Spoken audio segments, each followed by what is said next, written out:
का विवाह हो गया सुशीला से। सुदामा जी महाराज के 4 बालक भी, और नियम क्या है, भगवान का पूजा पाठ करना। और एक बात कि सुदामा जी महाराज जो है कभी कहीं किसी के घर मांगने नहीं गए। सुदामा जी कभी किसी के घर मांगने नहीं गए। ब्राह्मण का अधिकार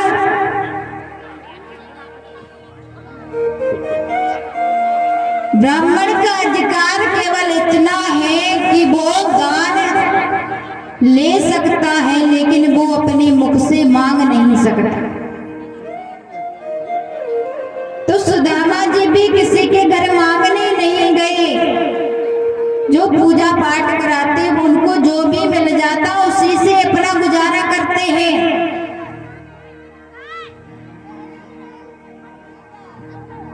अपन के यहाँ तो आज एकादशी है और सुदामा जी के घर पर कई दिन एकादशी पड़ जाती है, क्योंकि भोजन नहीं है खाने के लिए, भोजन नहीं है।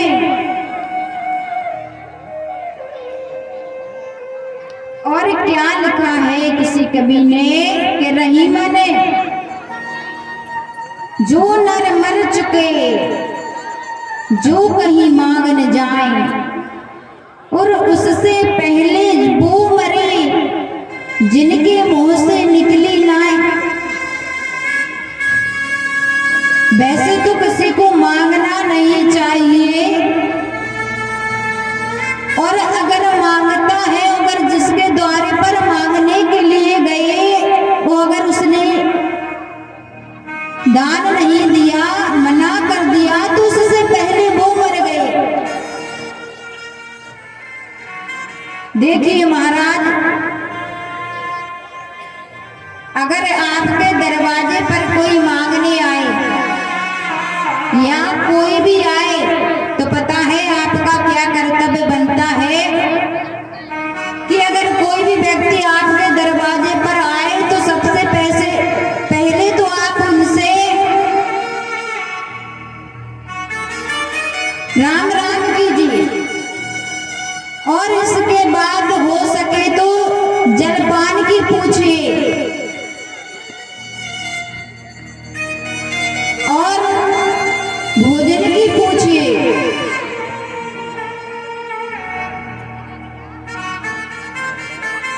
और भोजन की ना पूछ पाओ तो उनसे कहना कि महाराज विराज। और अगर इतना भी ना कर पाओ तो जो आपके द्वारे पर आए उनको देखकर तुम्हारे चेहरे पे मुस्कान आ जानी चाहिए। क्या करना चाहिए? मुस्कान आ जानी चाहिए कि उसे ऐसा लगे कि हम इनके घर आए तो इनको हमारे आने से खुशी हुई।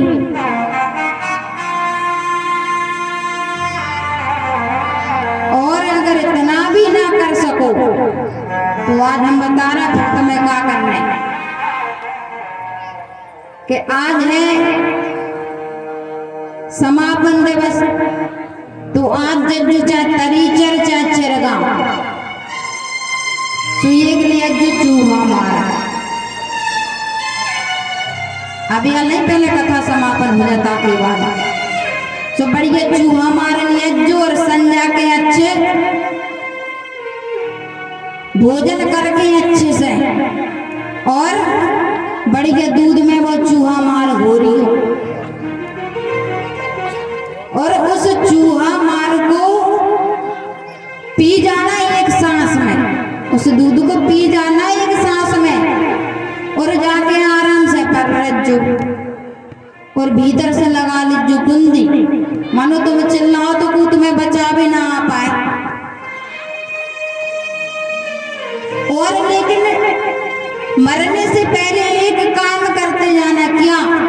भगवान से कहना कि भगवान अगले जन्म में हमें मनुष्य ना बनजो, पशु बनजो। कैसे कि अगर हमें मनुष्य बना दो और को हमारे दरवाजे पे आओ तो हमें जल की पूछने, भोजन की पूछने, उसके आने से हमें खुशी होने, और जब पशु बन गया हो तो फिर काहे को कछु करने, कछु ही नहीं करने। आपने देखा कि आप किसी के घर गए हो और उसके घर पे भैंस बंधी और भैंस ने पूछा हो आपसे काय बच जा, भोजन कर होगा, पूछा किसी ने नहीं पूछा।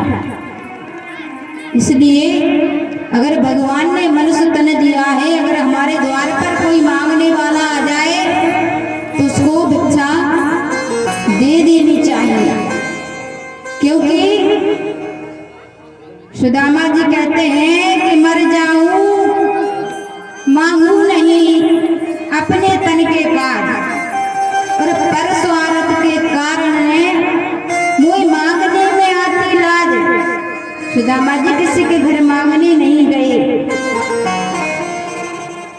अब एक दिन क्या हुआ, एक राजा का भंडारा चल रहा था तो सुदामा जी वहां पहुंचे। भंडारे में तो क्या हुआ, सुदामा जी को एक पत्तल पर थोड़े से चावल दे दिए, क्योंकि भंडारा तो पाया नहीं। उन्होंने कहा आप मुझे सामग्री दे दीजिए, मैं अपने घर जाऊंगा और घर भोजन बनाकर मैं पूरे परिवार के सहित पाऊंगा। अब महाराज सुदामा जी उस पत्तल को लेकर आते, उसमें चावल रखे हैं और इधर सुशीला माता इंतजार कर रही है कि जब स्वामी आएंगे तभी घर में कुछ बनेगा, क्योंकि घर में कुछ है ही नहीं खाने को, घर में कुछ है ही नहीं खाने को। बाहर आए, देखा तो सामने सुदामा जी आ रहे थे, और जैसे ही सुशीला माँ ने हाथों में चावल देके पत्तल पे रखी हुई बड़ी खुश हो गई। सोचा कि आज तो पेट भर के भोजन मिलेगा, आज पेट भर के भोजन मिलेगा। और जैसे ही सुदामा जी महाराज घर के द्वार पर आने ही वाले थे कि सामने एक नाली निकली हुई थी, वहां पर एक पत्थर था, तो सुदामा जी का पैर टकराया और जो पत्थर पर जो चावल थे वो सारे जमीन पर गिर गए। उसमें से केवल एक चावल पत्थर पर रह गया सुदामा जी के। इतने चावल, केवल एक चावल रह गया पत्थर पर। सुशीला को मन दुखी हो गई, लेकिन वो एक चावल बचा था। तो पता है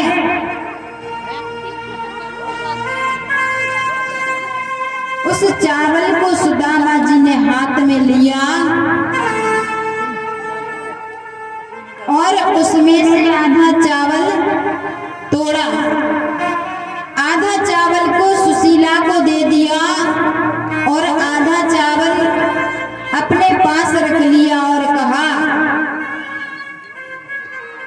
कि इसे आप ले लो।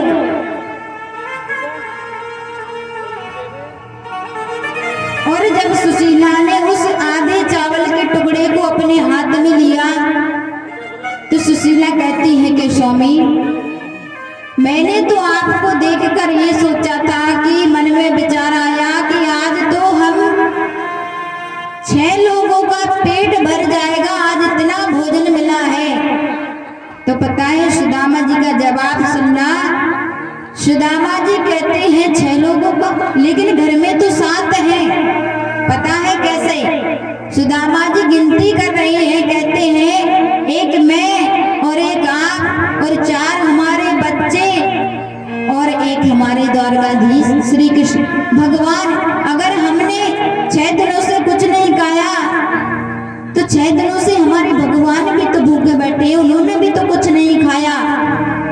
और सुदामा जी कहते हैं कि इस आधे का आप भोजन बना लो और इस आधे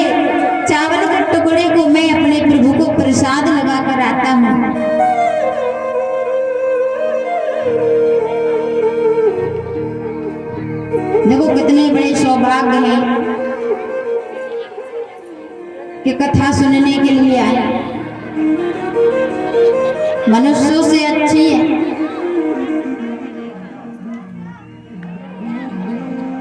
आपने देखा होगा, पता है कथा में कैसे कैसे लोग आते हैं। कुछ तो ऐसे आते हैं, आपने कभी गाय को देखा? गाय को, गाय जब पानी पीती है तो दोनों पैरों को पहले जल में रखती है, उसके बाद पानी पीती है।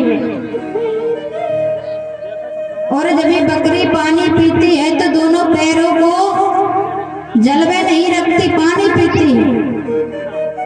और पता है भैंस कैसे पानी पी गया कि पहले तो ये है और पानी को मजे है, सुना तो ऊके काम को रे और ना बाकी काम को के बाद में पी ले। ऐसे कछु कथा में आ जाए, ऐसी बातें हो कि का बताए। तो महाराज आज सुदामा जी कहते हैं कि इसका आधे का आप भोजन बना लो, आधे का मैं अपने प्रभु को प्रसाद लगा देता हूँ।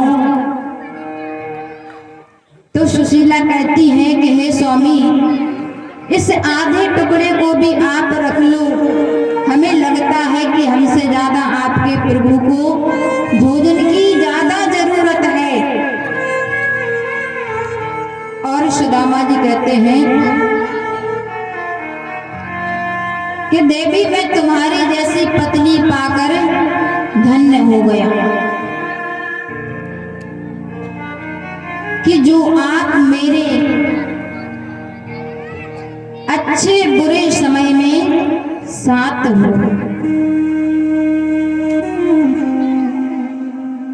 आप मेरे अच्छे बुराई में साथ हो।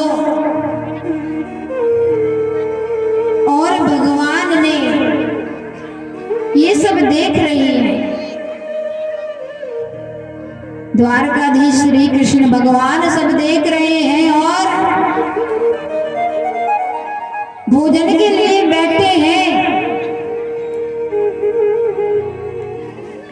और जैसे ही भगवान की पत्नियों ने 56 प्रकार की भोग रखी है सामने, और जैसे ही भगवान ने एक निवाला उठाया ही नहीं था, उसी समय सुदामा जी ने उन 2 चावल के टुकड़ों का प्रसाद लगा दिया और भगवान को डकार आ गया। रुक्मणी जी कहती है प्रभु क्या बात है, आज क्या मैंने इतना अच्छा भोजन बनाया कि भोजन की सुगंधी से ही आप परिपूर्ण हो गए।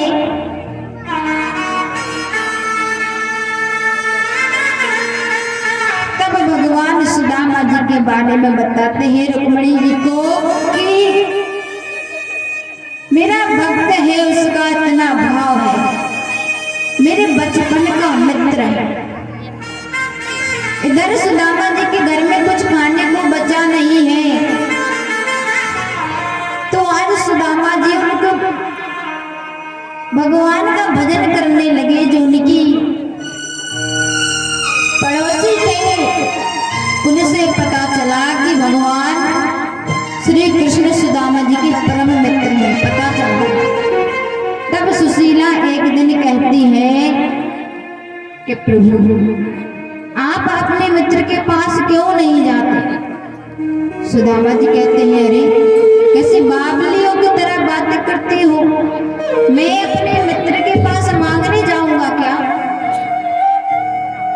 तो सुशीला समझाती है कि अरे हम कब कहते हैं कि आप मांगने के लिए जाओ, हमारी तो इच्छा ये है कि बहुत दिन हो गए आप अपने मित्र से मिलकर आओ। सुदामा जी कहते हैं अरे मित्र के घर जाओ, घर में कुछ है नहीं, और मित्र के घर कभी खाली हाथ नहीं जाया जाता, और ना ही कथा में कभी खाली हाथ कथा सुनने आया जाता है। भले ही आप अपने घर से पुष्प लेकर प्रसाद लेकर क्यों ना आओ। सुशीला कहती है सुदामा जी मान जाते हैं, आज तैयारी करते हैं। सुशीला जी गई घरों में, जब जब एक दो घर से चावल मांगे तो इतने से चावल हुए और उन चावलों को माता सुशीला ने अपनी साड़ी के पल्लू को थोड़ा सा फाड़ा, क्योंकि घर में कोई साबुत कपड़ा भी नहीं है, बर्तन भी है तो वो भी टूटे फूटे हैं, कुछ घर में है नहीं। और कभी भी टूटे फूटे बर्तन हमें अपने घर में नहीं रखना चाहिए। तो सुदामा जी अपनी पत्नी का कहना मानकर उन चावलों को एक पोटली में बांधकर चल देते हैं और भजन करते जाते हैं। क्या? श्री कृष्णम शरणम, श्री कृष्णम शरणम। इसीलिए अगर आज हमारे पास मौका है भगवान का भजन करने का, तो हम सब भी भगवान का भजन करते। खिले श्याम सुंदर से मिलने सुदामा, चले श्याम सुंदर से मिलने सुदामा, चले श्याम सुंदर से मिलने सुदामा, गाते चले मन में हरे कृष्ण नाम, गाते चले मन में हरे कृष्ण नाम, चले श्याम सुंदर से मिलने सुदामा, चले श्याम सुंदर से मिलने सुदामा।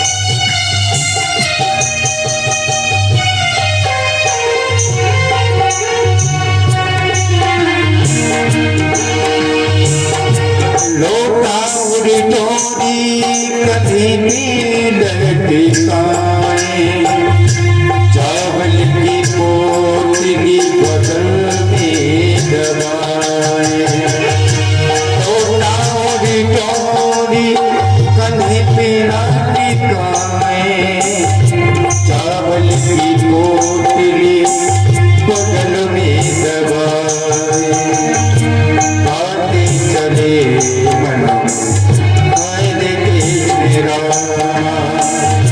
चले श्याम सुंदर से मिलने सुदामा।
बोलिए वृंदावन बिहारी लाल की जय हो।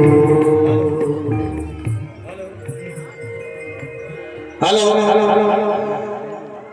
सभी लोग एक बार तालियों के साथ स्वागत करें हमारे पूर्व सरपंच सुरवन सिंह रद्दा के बड़े भाई हमारे श्री नारायण दास धाव, हमारे जो भागवत पुराण के जो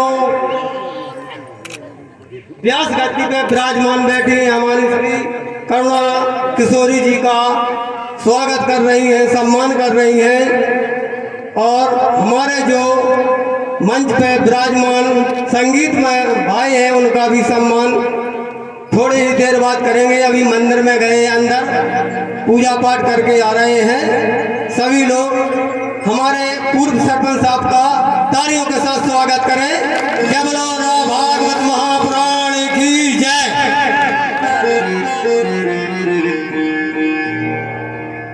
श्री राधा जी, सुदामा जी चले जा रहे हैं।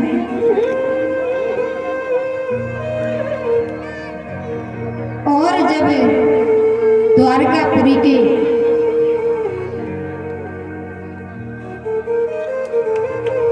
निकट पहुंचते हैं तो पूछते हैं द्वारकावासियों से कि श्री कृष्ण का महल कौन सा है। अब किसी ने पूछ लिया सुदामा जी से कि द्वारकाधीश श्री कृष्ण कौन है आपके। तो सुदामा जी ने बताया कि वो हमारे सखा हैं, हमारे मित्र हैं।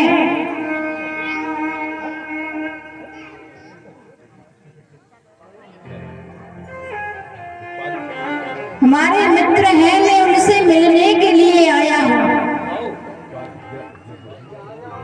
और सुदामा जी की हालत देख के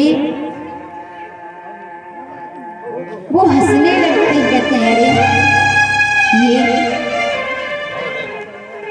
जिसके तन पे कपड़ा नहीं है, फटी सी धोती को पहने हुए हैं, और कहाँ द्वारकाधीश श्री कृष्ण और कहाँ ये गरीब ब्राह्मण, ये कैसे भगवान का मित्र हो सकता है।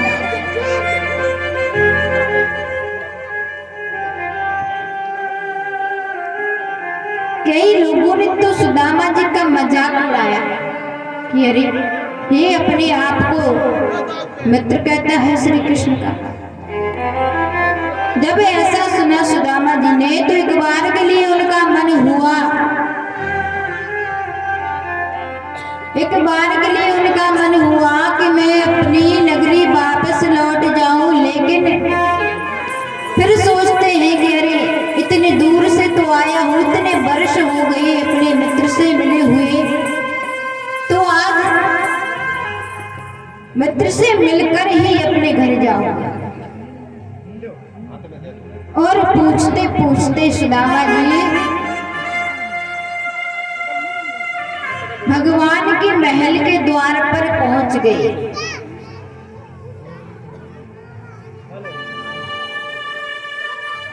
हेलो, भगवान के महल के द्वार पर पहुंचे। सभी लोग तालियों के साथ स्वागत करें।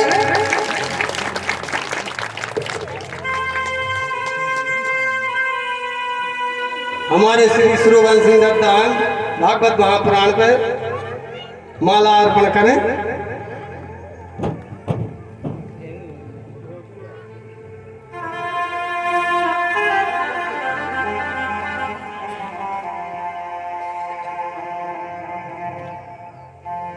हेलो, हमारे पंडित श्री जागेश्वर शर्मा, पंडित श्री राम बिहारी शर्मा विद्यासागर पौरे जी आवाज सुन रहे हैं तो राधा कृष्ण भगवान के मंदिर पे आ जाएं। हमारे पुजारी दिनकर महाराज, पंडित श्री पुजारी दिनकर महाराज।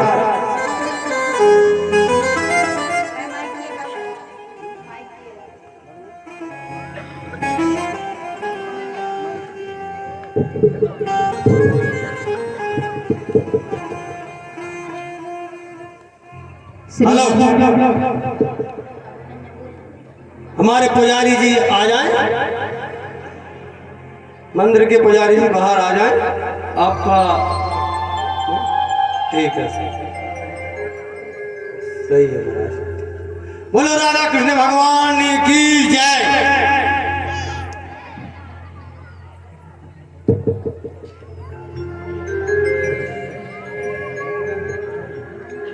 आइए,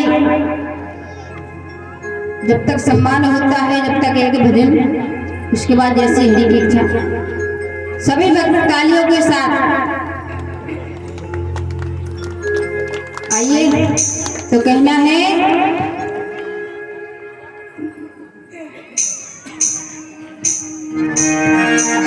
कि जीवन का क्या है ठिकाना,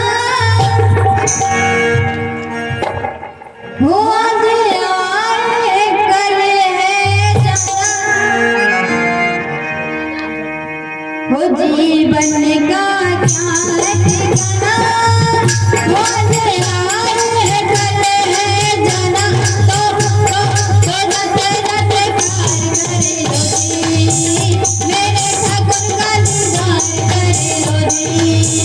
जीवन का क्या है ठिकाना, हो आए कल है जाना। तो जाते जाते प्यार करे रोजी, मेरे ठाकुर का दीदार करे रोजी। मेरे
कि एक माँ 4 बच्चों को बर्तन मांज के पाल लेती है।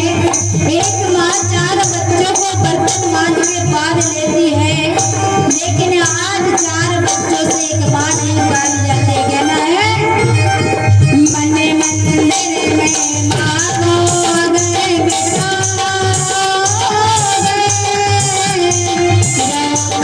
रोते आए हंसते जाओगे। वो भाई कोई काम नहीं आएंगे, जगत दूर से दुश्मन बसेंगे। लेके छीन खजाना खजाना खजाना, जीवन का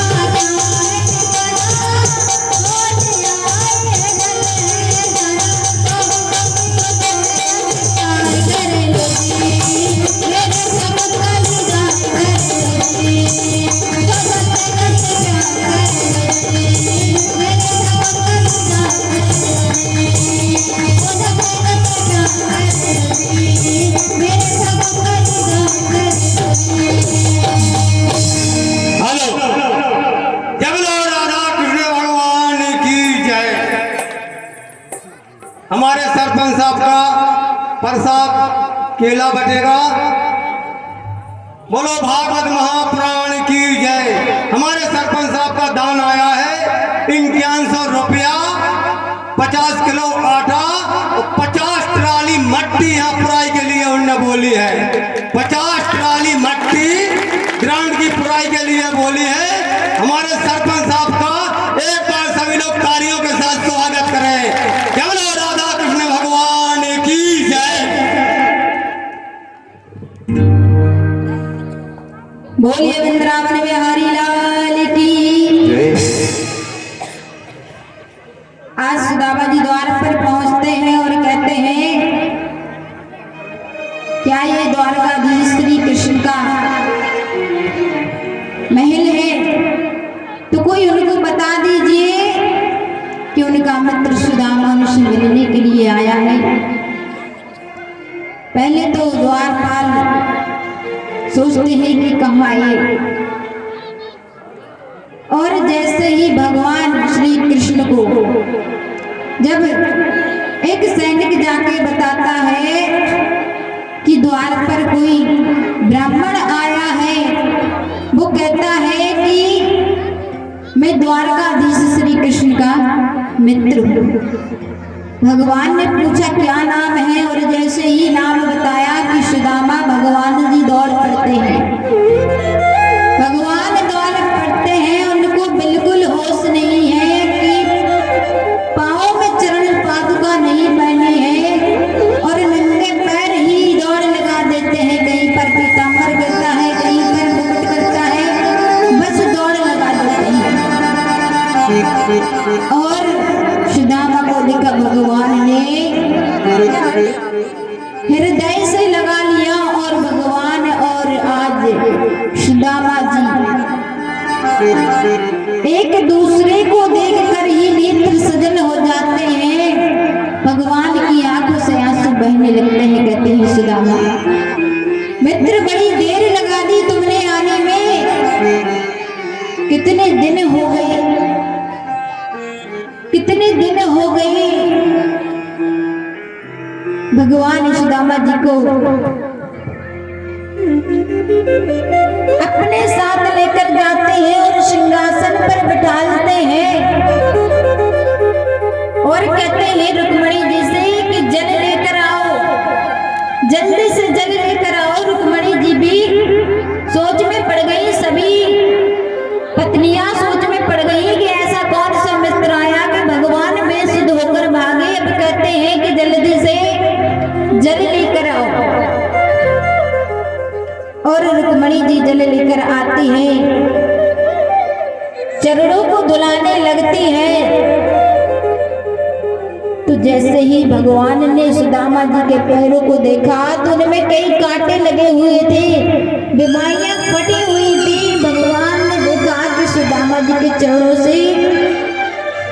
रक्त बह रहा है। भगवान को बड़ा कष्ट हुआ और रुक्मणी जी को रोक दिया कि जल मत डालो। भगवान ने आज स्वयं अपने अश्रुओं से सुदामा जी के चरणों को धोया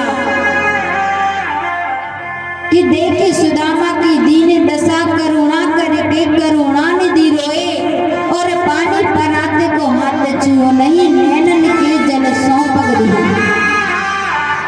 चरणों को धुलाते हैं और महाराज अब आशीर्वाद लेने की बारी आई।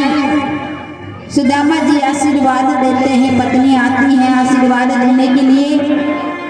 अब महाराज 100 को दिया, 200 को दिया। सुदामा जी का एक हाथ दर्द करने लगा तो दूसरे से देने लगे।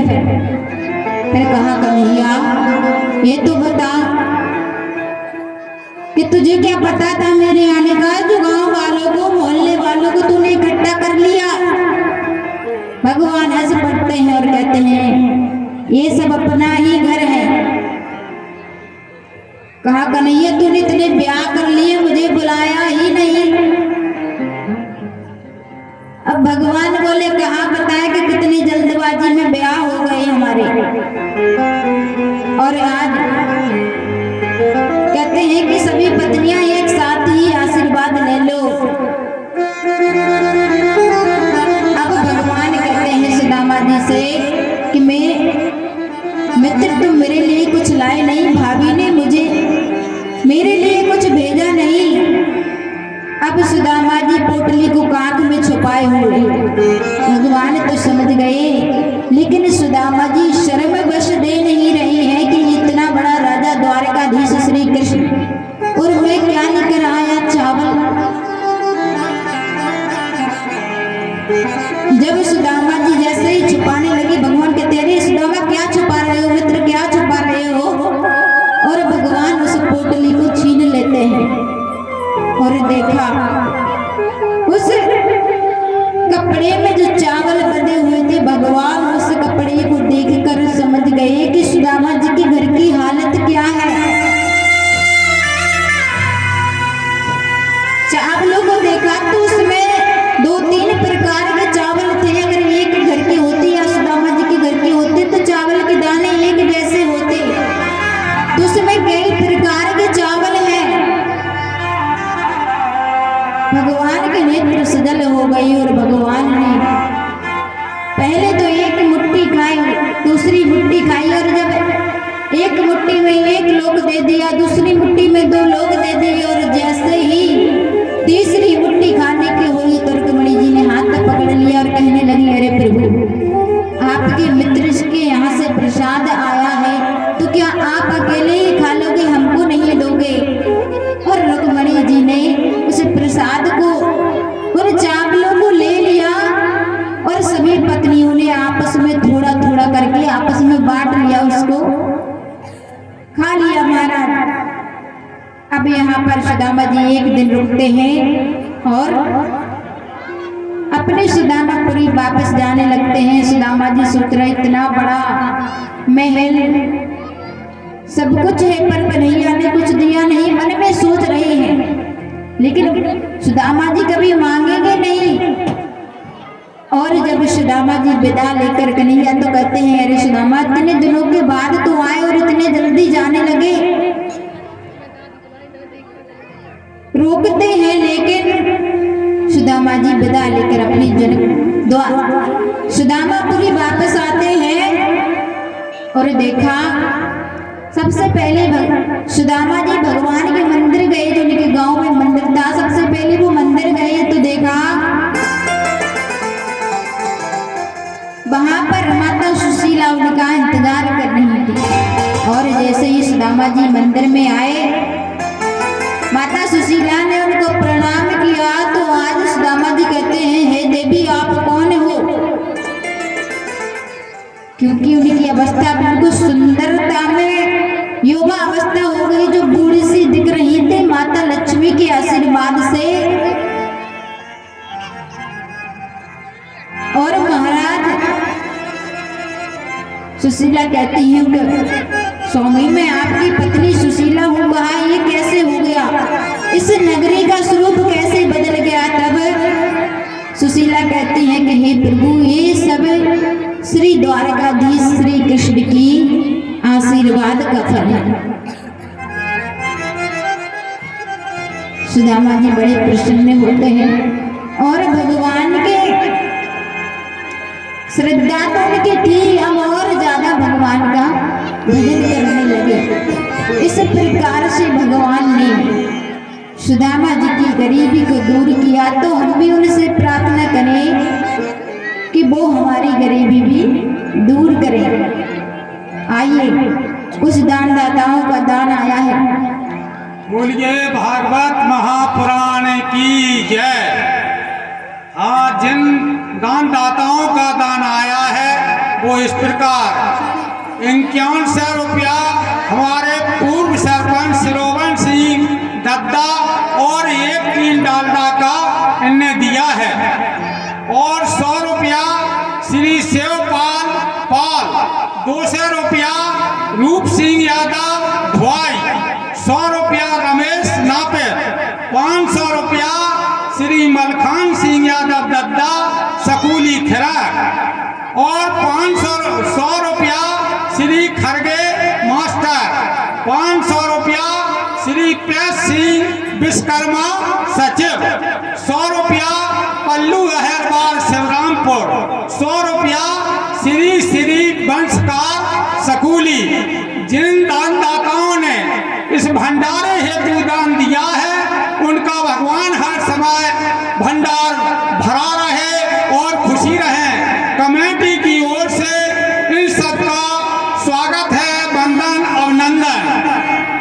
और हमारे जो बाल व्यास करुणा किशोरी जी और पंडित श्री पवन पुजारी और सब हमारे कलाकार भाई और हमारे पारिछत के रूप में विराजमान सत्यवान पत्नी दीपा यादव, और जो हमारे पंडाल के नीचे बैठी अनसुईया सीता के रूप में सब माता बहनें और हमारे सब जो पुरुष जन सब मिलकर समस्त ग्रामवासी सकूली, खराक, धुआई और डाबर और शिवरामपुर, इन सब का हम स्वागत करते हैं, वंदन करते हैं, आभार व्यक्त करके वंदन करते हैं। और राधा कृष्ण भगवान की जय।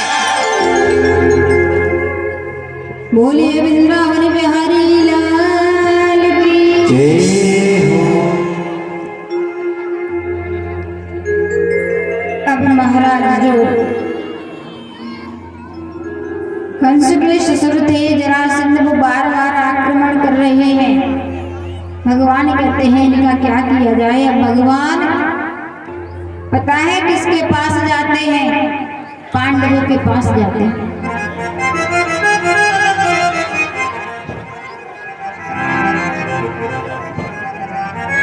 पांडवों के पास जाते हैं और भगवान ने आज ब्राह्मण का भेष रखा और जरासंध के पास जाते हैं।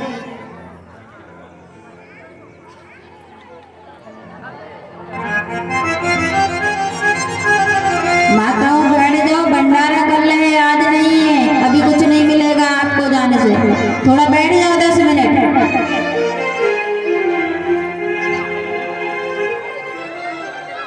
अब नहीं सुनने, क्योंकि अब तो आवाजें नहीं सुनाई दे, क्या करे। थोड़ा बैठ जाओ महाराज, रोटी ही तो खाने से खा लीजिए जाके, थोड़ा और बैठ जाओ 10 मिनट, इसमें कुछ नहीं बिगड़ने वाला। अब हम 7 दिना से बोल रहे, तुम हमारी कई दिना सुन लो, आज थोड़ा बैठ जाओ। तो महाराज आज कन्हैया पांडवों के पास जाते हैं, ब्राह्मण का भेष रखा और जरासंध इतना दानी था कि उससे कोई उसका राजपाट ही क्यों ना मांग ले वो दे देगा, राजपाट ही क्यों ना मांग ले वो दे देगा। क्योंकि वो कहते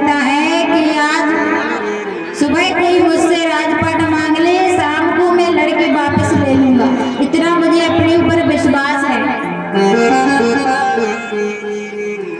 महाराज यहाँ पर ब्राह्मणों का भेष धर के अर्जुन भीम आते हैं और जरासंध से ब्राह्मण वेश में मांगने के लिए आए हैं। और जैसे ही बारी आई, जरासंध ने कहा कि ब्राह्मण देवता क्या चाहिए आपको, मांग लो। तो भगवान कहते हैं कि मुझे मल्ल युद्ध चाहिए।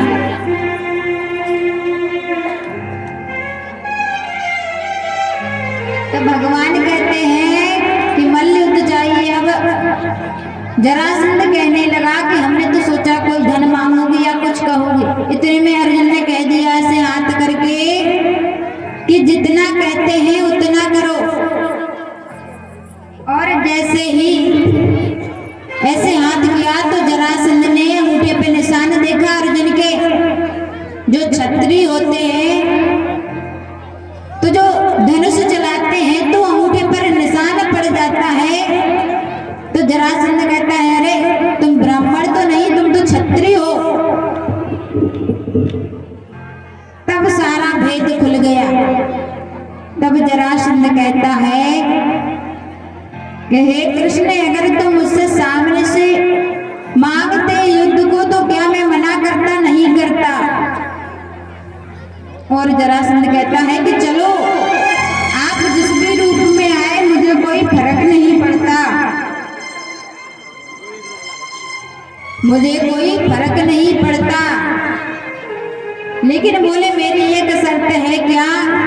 बोले अगर मैं युद्ध करूंगा तो भीम के साथ करूंगा, क्योंकि मुझे और तो कोई लगता नहीं है कि कोई और मेरे सामने टिक पाए। कहा ठीक है। और महाराज भीम से युद्ध होता है। भगवान कह देते हैं भीम से कि जब आप युद्ध करो तो आप मेरी तरफ देखना। और जब जरासंध से युद्ध करते तो भगवान ने एक तिनके को उठाया और उसे बीच से फाड़ा और विपरीत दिशाओं में फेंक दिया। और इस तरह से भगवान ने जरासंध का उद्धार कर दिया। अब महाराज यहाँ पर पांडवों की कथा आती है कि फिर क्या हुआ।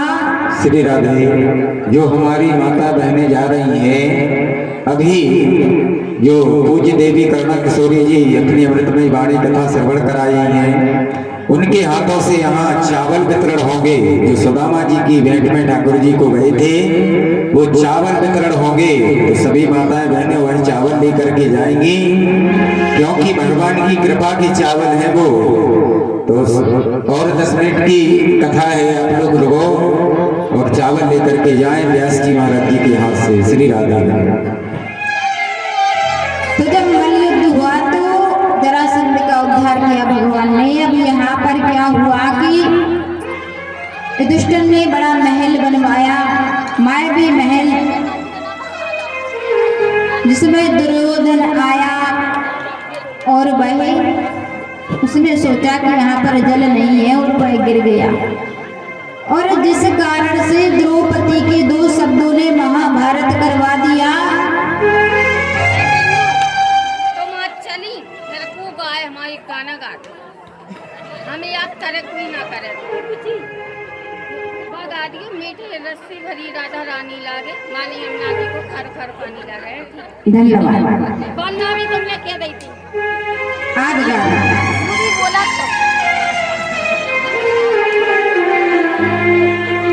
तो महाराज यहाँ पर द्रौपदी के 2 शब्दों ने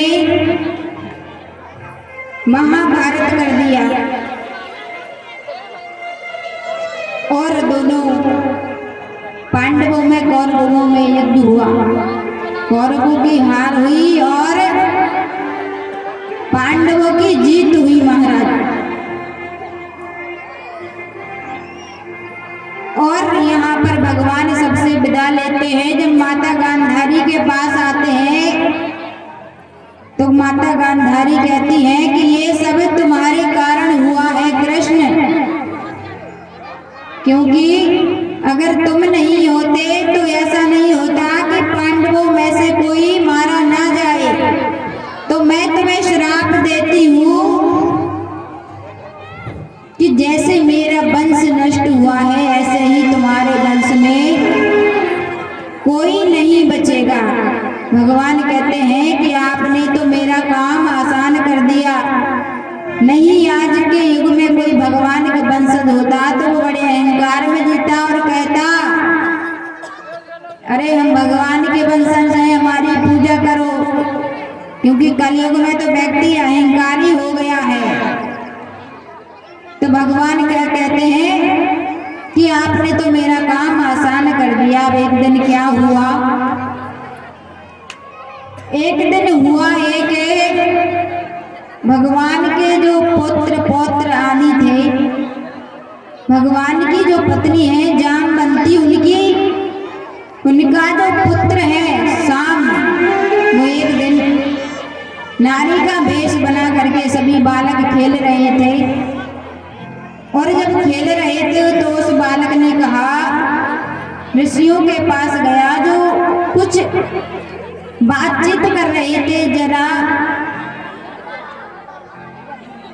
किसी बात को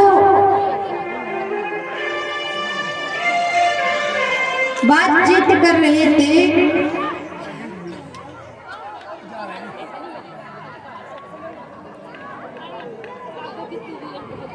हेलो, जय श्री राधे, जय श्री राधे। बोलिए भागवत महापुराण की जय। पहले आप लोग जोरदार तालियों से स्वागत करें। देखिए दानदाताओं की कोई कमी नहीं है। 6100 रुपया, 6100 रुपया हमारे जो राम प्रताप दादा, 6100 रुपया राम प्रताप दादा, 50 किलो आटा और 60 ट्रॉली माटी यहाँ प्रांगण में प्राय के लिए डलवाएंगे। 6100 रुपया 50 किलो आटा भंडारे हेतु दान में देते हैं। भगवान उनकी मनोकामना पूर्ण करे। बोलिए भूत भगवान भोलेनाथ की जय।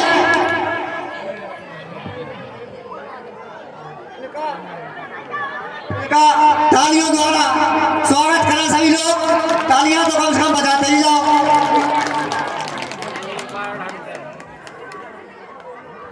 श्री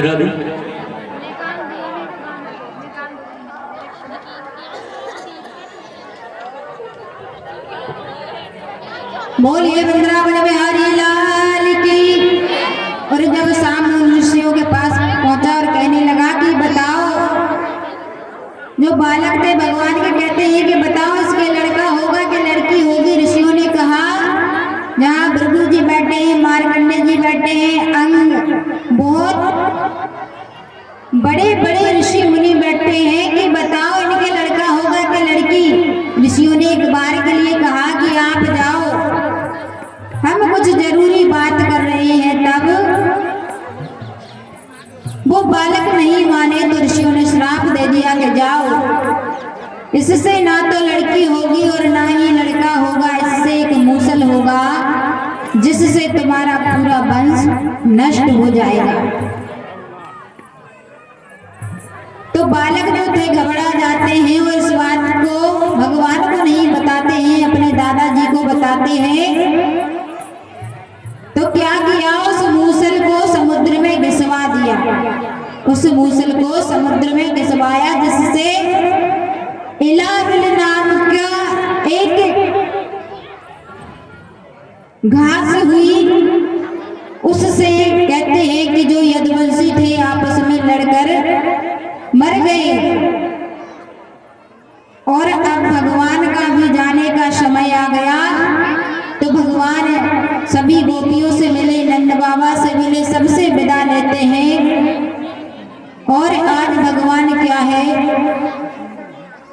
भगवान आज एक जंगल में जाके, वन में जाके लेट जाते हैं और वहां पर एक जरा नाम का ब्राह्मण आता है और भगवान लेटे हैं अपने चरणों को तिरछा करके। तो उस जरा नाम के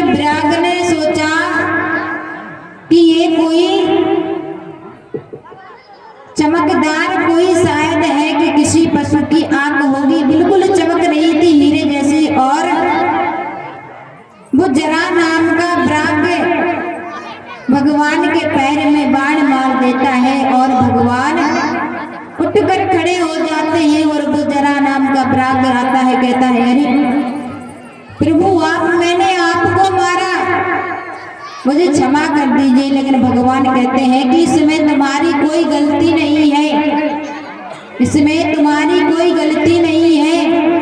त्रेता युग में मैंने तुम्हारे ऊपर पीछे से वार किया था और आज द्वापर युग में वो पूरा हो गया। क्योंकि भगवान कहते हैं त्रेता युग में प्रभु श्री राम ने बाली पर पीछे से वार किया था और आज वही बाल जरा नाम का ब्राग बना द्वापर युग में आके। तो भगवान कहते हैं आज हिसाब पूरा हो गया, मैं किसी का उधार नहीं रखता। तो महाराज आइए सभी भक्त भागवत जी का अंतिम श्लोक और इसके बाद कथा समाप्त। अब यहाँ पर श्री सुखदेव जी महाराज कह रहे हैं परीक्षित से कि परीक्षित कहीं तुम्हें डर तो नहीं लग रहा? अगर आप चाहो तो मैं आपको अमर कर सकता हूँ। लेकिन परीक्षित कहते हैं कि नहीं, अब मुझे डर नहीं लग रहा है और अब मैं भगवान के पास जल्दी से जल्दी जाना चाहता हूँ। और महाराज कहते हैं कि तक्षक नाग आया फलों के रूप में, क्योंकि सभी संत मिलने आ रहे थे, कोई कुछ ला रहा था उपहार में, कोई कुछ। तो उन्हीं फलों में तक्षक नाग सूक्ष्म रूप बना के आया और राजा परीक्षित को डसा और वो भगवान के धाम को चले गए। लेकिन भागवत जी में ये भी लिखा है कि जिस समय तक्षक नाग ने भगवान परीक्षित को डसा, उस समय भगवान ने परीक्षित को अपने धाम बुला लिया था। तक्षक ने तो केवल एक मृत शरीर को डसा है, जब प्राण नहीं थे, वो तो पहले ही भगवान में लीन हो गए। तो आइए भागवत जी का श्लोक सभी भक्त कहेंगे, सभी को अपने अपने मुख से बोलना है। जो भी हमारे भैया जी आइडिया एयरटेल के टावर की तरह खड़े हैं, वो कुछ 2 मिनट के लिए थोड़ा बैठ जाए, सभी भक्त बैठ जाए।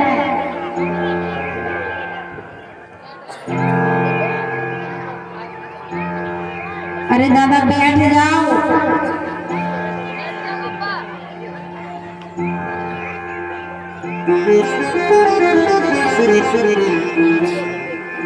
देखो कितनी अच्छी कथा हुई और देखो कितना अच्छा ज्ञान लिया आप लोगों ने कि केवल बैठने के लिए कह रहे हैं तो कोई बैठ नहीं रहा। इसलिए कथा मत करवाया करो, कोई फायदा नहीं है, क्योंकि करना तो आपको अपने मन का ही है, तो फायदा ही क्या, फालतू को पैसा बर्बाद है। सभी भक्त बैठ जाए।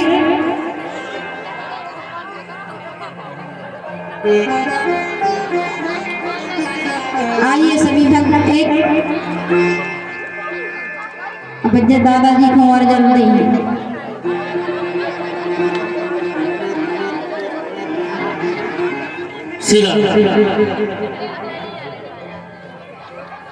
बोलिए भागवत महापुराण की जय। 250 रुपया श्री भानु यादव, अनिल यादव और 6151 रुपया 6151 रुपया श्रीमान पंचम सिंह यादव, 6151 रुपया श्री पंचम सिंह यादव। और पूरे मंच पर पिरल लगाकर पूरे पे सीटें लगवाएंगे। और इन्होंने जमीन भी दान में पूरी दी है। जहार सिंह बड़े भाई और रघुवीर सिंह पाठक जहां मंदिर बना है, इन्होंने जमीन की दान दी है और इनका नाम हर समय अमर रहेगा 7 पीढ़ी तक। बोलिए भागवत महापुराण की जय। आइए सभी भागवत जी का अंतिम श्लोक सभी भक्त बोलेंगे। नाम संकीर्तनम यस्य, नाम संकीर्तनम यस्य सर्वपाप प्रणाशनम, सर्वपाप प्रणाशनम, प्रणाम लोकेश नमस्तुं तं नमामि हरिं परं तं नमामि हरिं परं नाम संकीर्तनं यस्य नाम संकीर्तनं यस्य सर्व पाप प्रणाशनं सर्व पाप प्रणाशनं प्रणाम लोकेशमः प्रणामि लोकेशमन्ना तं नमामि हरिं परं तं नमामि हरिं परं नाम संकीर्तनं यस्य नाम संकीर्तनं यस्य सर्व पाप प्रणाशनं सर्व पाप प्रणाशनं प्रणाम लोकेशमः प्रणामि लोकेशमन्यः तं नमामि हरिं परं तं नमामि हरिं परं। इस श्लोक का भी एक ही सार है कि जितना हो सके भगवान का भजन करो। नाम संकीर्तनम यश, जितना हो सके भगवान के नाम का गान करो। अब यहाँ पर महाराज कथा ब्राह्म होती है और जितनी भी हमारी माताएं बैठी हैं बगैर आरती के कोई नहीं जाएगा, सब आरती लेकर जाएंगे। आइए एक भजन हमारी दीदी की तरफ से उनको सुनना है, उसके बाद फिर आरती होगी, फिर चले जाना। आइए। हो मीठे रस से मरियोरी, हो मीठे रस से मरियोरी राधा रानी लागे, महारानी लागे, मने करो करो यमुना जीरो पानी लागे। रानी लागे महारानी लागे मन करो करो यमुना जी को पानी लागे।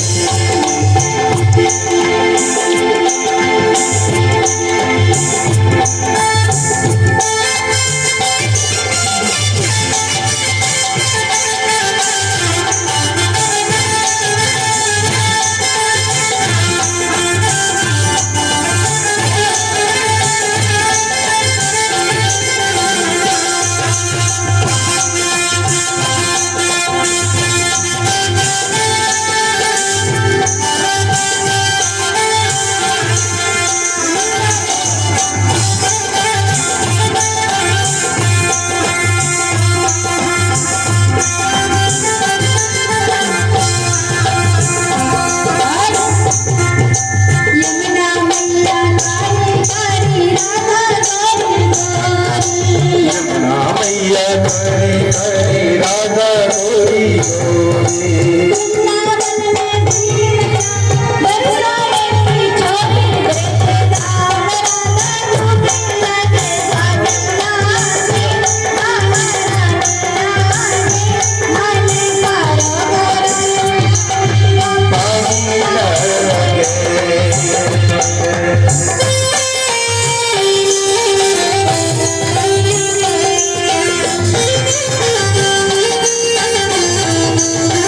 you.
4100 रुपया, 4100 रुपया श्री महीपत सिंह यादव, जनपद सदर, सकूली पंचायत, शक्ति भैरव पंचायत, 4100 रुपया हमारे भंडारे हेतु देते हैं। 100 रुपया श्री राम कुमार पटुआ उर्फ मतलब पटुआ और 10 किलो शक्कर भगवान के भंडारे हेतु देते हैं। इनका भंडार हर समय भगवान भरा है। और श्री देवांश यादव पिता वकील यादव जे कह रहे हैं कि 20 ट्रॉली हम भगवान के हेतु हम भी मुरम डालेंगे। बोलिए राधा कृष्ण भगवान की जय। जय राधा कृष्ण भगवान की जय। परम सम्मानीय श्री श्रोवन सिंह दत्ता पूर्व सरपंच साहब ने 1 बीघा जगह कृष्ण भगवान के नाम की दी थी, 8 बीघा जगह फिर कृष्ण भगवान के दान करते हैं। श्रोवन सिंह दत्ता के लिए सभी लोग तालियों के साथ स्वागत करें। जय राधा कृष्ण भगवान की जय। 200 रुपया श्री राजेश्वर दाऊ साधु भक्तों को भोजन 8 बीघा जगह हनुमान जी के लिए भी दान करते हैं श्रोवन सिंह दत्ता। जय राधा कृष्ण भगवान की जय।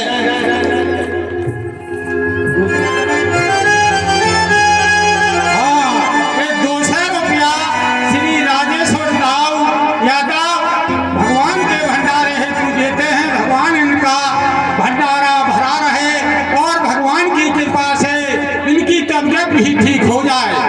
और हम अपने बाल ब्यास श्री करुणा किशोरी जी से विनय करते हैं कि सभी हमारी माता बहनें बैठी हैं तो नंद बाबा के यहाँ 6 महीना तक बधाई चली, एक बधाई और हो जाए।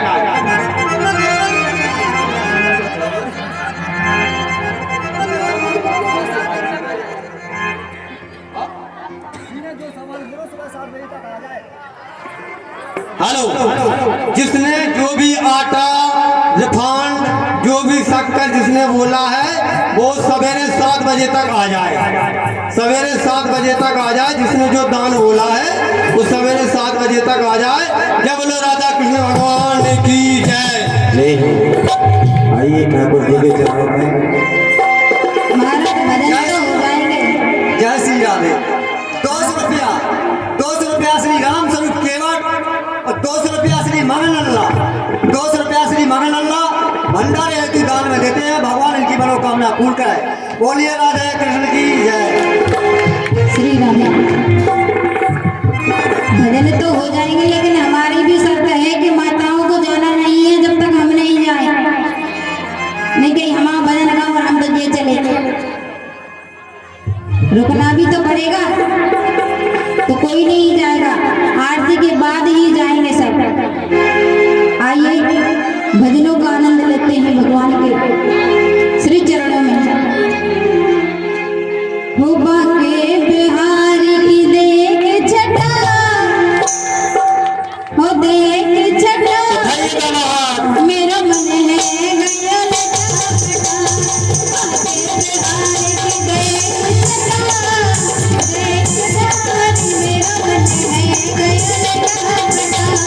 बाके बिहारी की देख छटा, देख छटा मेरा मन है गया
सारी